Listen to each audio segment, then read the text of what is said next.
Rebel star പ്രഭാസിന് ഇന്ന് 46 വയസ്സ് തികയാണ്. അപ്പോൾ പ്രഭാസിൻ്റെ ജന്മദിനം ബന്ധപ്പെട്ട് ഞാൻ പ്രഭാസിൻ്റെ ചില സിനിമകളെക്കുറിച്ചും അദ്ദേഹത്തിൻ്റെ ചില കഥാപാത്രങ്ങളെക്കുറിച്ചൊക്കെയാണ് ഇന്ന് നിങ്ങളോട് ഡിസ്കസ് ചെയ്യാൻ പോകുന്നത്. നിർമ്മാതാവായ അച്ഛൻ സൂര്യനാരായണൻ രാജുവിൻ്റെയും അതുപോലെ തന്നെ അമ്മാവൻ കൃഷ്ണം രാജുവിൻ്റെ ഒക്കെ സിനിമകൾ കണ്ടാണ് പ്രഭാസ് വളർന്നത്. എന്നാൽ അദ്ദേഹം ചെറുപ്പം മുതലേ ഒരു നാണം കുണുങ്ങിയും അധികം സംസാരിക്കാത്ത അങ്ങനെ കുറച്ച് ഒരു ഇൻട്രോവേർട്ട് ആയിട്ടുള്ള ഒരു ക്യാരക്ടറായിരുന്നു. അതുകൊണ്ട് അദ്ദേഹം ചെറുപ്പകാലത്തൊന്നും അങ്ങനെ സിനിമകളൊന്നും അഭിനയിച്ചിട്ടുമില്ല, അല്ലെങ്കിൽ അദ്ദേഹം സിനിമയിൽ വരുമെന്നൊന്നും അങ്ങനെ കുടുംബത്തിലുള്ളവരൊന്നും വിചാരിച്ചിട്ടേ ഇല്ല.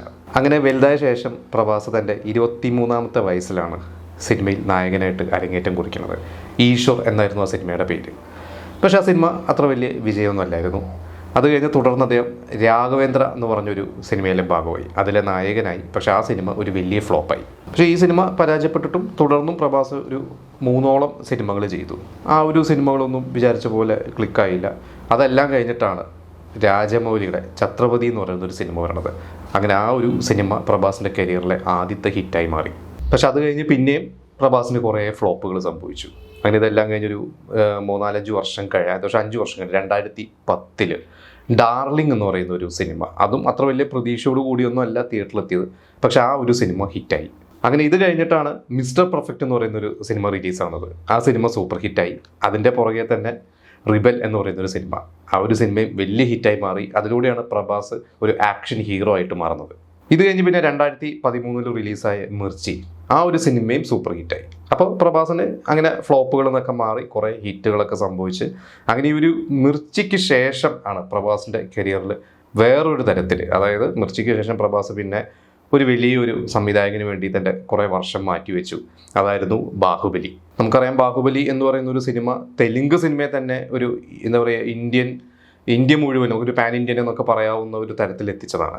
കാരണം അതുവരെ തെലുങ്ക് സിനിമകൾ കൂടുതലും ഈ പറഞ്ഞ പോലെ ചിരഞ്ജീവിയൊക്കെ അന്ന് ഇന്ത്യയിലെ ഏറ്റവും വലിയ താരമായി റെമ്യൂണറേഷനൊക്കെ വാങ്ങുന്ന ഒരാളായിരുന്നെങ്കിൽ കൂടിയും തെലുങ്ക് സിനിമ അവരുടെ ഒരു ഇൻഡസ്ട്രിയിൽ മാത്രം, ഒരു ആന്ധ്രയിലോ അവരൊക്കെ മാത്രം ഒതുങ്ങി നിൽക്കുന്നതായിരുന്നു. പക്ഷെ അവിടെ നിന്നൊക്കെ മാറി ബാഹുബലി ഒരു ഇന്ത്യ മുഴുവനും, നമുക്കറിയാം കേരളത്തിലും എത്രത്തോളം ആ സിനിമ കളക്ട് ചെയ്തു നമുക്കറിയാം. അപ്പോൾ ഈ ഒരു സിനിമ 2 പാർട്ടായിട്ട് രാജമൗലി ചെയ്യുന്നു. രാജമൗലിയുടെയും കരിയറിലെ ഒരു വഴിത്തിരിവായി ബ്രഹ്മാണ്ഡ സംവിധായകരായിട്ടൊക്കെ മാറി. അല്ല, ആദ്യത്തെ പാർട്ട് 2015 റിലീസാവുന്നു, സെക്കൻഡ് പാർട്ട് 2017 റിലീസാവുന്നു. ഈ ഒരു 2 സിനിമയ്ക്കും കൂടി പ്രഭാസിന് അന്ന് 50 കോടിയാണ് റെമ്യൂണറേഷൻ കിട്ടിയെന്നൊക്കെ റിപ്പോർട്ടുകളുണ്ടായിരുന്നു. അങ്ങനെ ഇതോടുകൂടി പ്രഭാസും ഒരു ടോപ്പ് ലീഗിൽ തന്നെ, ശരിക്കും അവിടെ പറയുമ്പോൾ ഒരു ടോപ്പ് 7 ഹീറോസ് എന്ന് പറയും. അതായത് നമ്മുടെ ഈ സീനിയേഴ്സായ ചിരഞ്ജീവി അല്ലെങ്കിൽ ബാലകൃഷ്ണ, നാഗാർജുന, ഇവരെയൊക്കെ മാറ്റി നിർത്തി അടുത്ത ഒരു ലീഗിലുള്ള ആളുകളിൽ ഒരു 7 പേരിൽ, അത് നമുക്കതിൽ മഹേഷ് ബാബു ഉണ്ട്, രവി തേജ ഉണ്ട്, അല്ലു ഉണ്ട്, രാംചരൺ, അങ്ങനെ കുറേ പേരുണ്ട്. അവർ ഇവിടെ 7 പേരിൽ ഒരാളായിട്ട് പ്രഭാസ് മാറി. എനിക്ക് തോന്നുന്നു പ്രഭാസ് ഇതിനൊക്കെ ശേഷം ഒരു ടോപ്പ് 3 ലെവൽ വരെ എത്തി നിന്ന ആളായിരുന്നു. പക്ഷേ ഇത് കഴിഞ്ഞ് ബാഹുബലി കഴിഞ്ഞിട്ട് പിന്നെ പ്രഭാസ് കുറേ പടങ്ങൾ പ്രഭാസിൻ്റേതായിട്ട് അനൗൺസ് ചെയ്യുന്നു, അതിൽ കുറേ പടങ്ങൾ ഷൂട്ട് തുടങ്ങുന്നു. അതിൽ പക്ഷേ സാഹോ എന്ന് പറയുന്ന ഒരു സിനിമ, രാധേശ്യാം, ആദിപുരുഷ്, ഇത് 3ആണ് ശരിക്കും ആ ഒരു സമയത്ത് അടുപ്പിച്ചല്ല ഇതിൻ്റെ ബാഹുബലിക്ക് ശേഷം വന്നത്. പക്ഷേ ഈ 3 സിനിമകളും ശരിക്കും പറയുകയാണെങ്കിൽ പ്രതീക്ഷയ്ക്കൊത്ത് ഉയർന്നില്ല എന്ന് തന്നെ പറയാം. ഗംഭീര ഇനീഷ്യലായിരുന്നു. കാരണം ഒരു നായക നടനും തെലുങ്കിൽ ഇല്ലാത്തത്ര ഈ ഫസ്റ്റ് ഡേ കളക്ഷനാണ് പ്രഭാസിൻ്റെ ഈ വക എല്ലാ സിനിമകൾക്കും വന്നിരുന്നത്. റെസ്പെക്റ്റീവ് ഓഫ് ദി ഒപ്പീനിയൻ, എന്ത് ഒപ്പീനിയൻ ആണെങ്കിൽ, കഴിഞ്ഞ സിനിമയുടെ ഒപ്പീനിയൻ മോശമാണെങ്കിൽ അടുത്ത പടത്തിന് പ്രഭാസിന് ഒരു കളക്ഷൻ തന്നെയാണ്. ഗംഭീരമായിട്ട് ഇനീഷ്യൽ കളക്ഷൻ നേടിയിട്ടുണ്ട് വേൾഡ് വൈഡ്. പക്ഷേ 3ഉം ഒരു പ്രതീക്ഷയ്ക്ക് ഒരു പ്രതീക്ഷ ഒക്കത്ത് ഉയർന്നില്ല. അങ്ങനെയാണ് പിന്നീട് പ്രഭാസ് വേറൊരു തരത്തിലുള്ള കുറച്ച് സിനിമകളിലേക്ക് തിരിഞ്ഞു.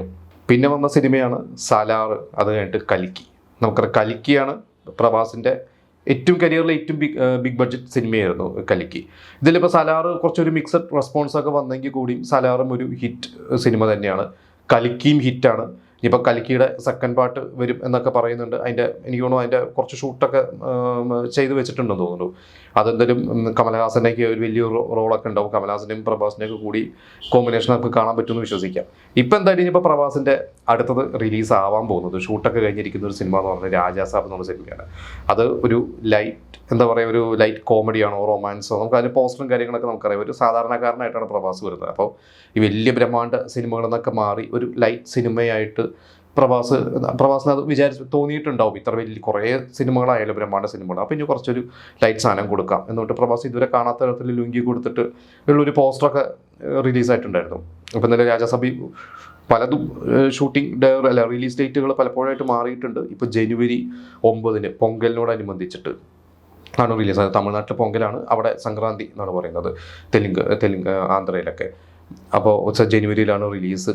അത് കഴിഞ്ഞ് പിന്നെ സന്ദീപ് വെങ്കറെഡ്ഡി, നമ്മുടെ അനിമലിൻ്റെയൊക്കെ ഡയറക്ടർ, അദ്ദേഹത്തിൻ്റെ ഒരു സിനിമ, അതിൽ പോലീസ് ഓഫീസറായിട്ടാണ് പ്രഭാസ് വരുന്നത്. അപ്പോൾ അതിനെക്കുറിച്ച് കുറേ വിവാദങ്ങളൊക്കെ ഇപ്പം നടക്കുന്നുണ്ട്, ദീപിക പടുക്കോണെ മാറ്റി എന്നൊക്കെ പറഞ്ഞിട്ട്. എന്തായാലും ആ ഒരു സിനിമയും എന്തായാലും പ്രഭാസ് ഒരു പോലീസ് ഓഫീസറാണ്. സന്ദീപ് വെങ്കറെഡ്ഡിയുടെ പടം എന്ന് പറയുമ്പോൾ നമുക്കറിയാം, ആനിമലും അതിനു മുമ്പ് മറ്റേ അർജുൻ റെഡ്ഡിയൊക്കെ പോലത്തെ പടങ്ങളൊക്കെ ഏത് തരത്തിലുള്ള പടങ്ങളാണെന്ന് നമുക്കറിയാം. അതിൻ്റേതായ ഒരു ഓഡിയൻസ് ഉണ്ട്. അതൊക്കെ ഒരു പാൻ ഇന്ത്യൻ ലെവലിൽ പോയ പടങ്ങളുമാണ്. അപ്പോൾ എന്തായാലും പ്രഭാസിൻ്റെ 46 വയസ്സായി പ്രഭാസിന്. ശരിക്കും പറഞ്ഞ പ്രഭാസ് വന്നിട്ട് ഒരു 22-23 വർഷമായി പ്രഭാസ് ഇൻഡസ്ട്രിയിൽ വന്നിട്ട്. ഇനിയും പ്രഭാസിൻ്റെ ഏത് തരത്തിലോട്ടുള്ള കഥാപാത്രങ്ങളൊക്കെയാണ് എന്താ പറയുക പ്രഭാസ് ചെയ്യാൻ പോകുന്നതെന്ന് നമുക്കറിയില്ല. എന്തായാലും പ്രഭാസിൻ്റെ ഒരു ഫാൻസ് ഇപ്പോഴും ഉണ്ട് എന്നുള്ളത് നമുക്ക് മനസ്സിലായിട്ടുണ്ട്. കാരണം ഇപ്പോൾ ഈ അടുത്ത് നമുക്കറിയാം, കണ്ണപ്പ എന്ന് പറഞ്ഞ സിനിമ റിലീസായി. ആ സിനിമ വിജയമൊന്നും അല്ലായിരുന്നു. സിനിമയ്ക്ക് വളരെ മോശം ഒപ്പീനിയനൊക്കെ ആയിരുന്നു. പക്ഷേ അതിൽ പ്രഭാസ് ഗസ്റ്റ് റോളിൽ വരുന്നു. നമ്മുടെ ലാലേട്ടനുണ്ട്, അതുപോലെ തന്നെ അക്ഷയ് കുമാർ ഉണ്ട്.